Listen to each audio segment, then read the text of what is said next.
Comment se cybersécuriser quand on est une entreprise? C'est une très bonne question.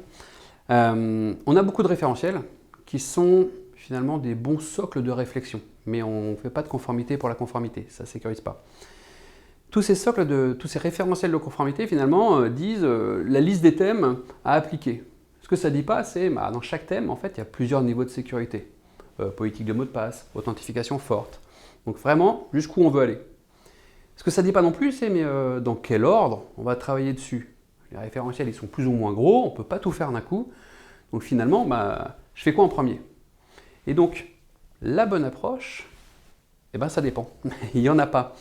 Il n'y a pas d'approche préorganisée. La bonne approche, c'est vraiment se poser la question, prendre le temps de, ok, jusqu'où je veux aller.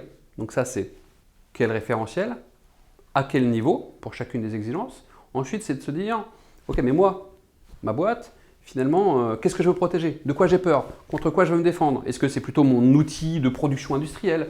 Est-ce que c'est plutôt les données que m'ont confié le client? Est-ce que, voilà, bon, c'est certainement un peu tout, mais vraiment identifier, finalement, les premiers sujets à traiter pour avoir un gain maximal de sécurité par rapport à l'ordre de traitement. Donc l'objectif à la fin, c'est d'atteindre un niveau de conformité réfléchi, quel niveau, pourquoi, et d'identifier la trajectoire pour y aller.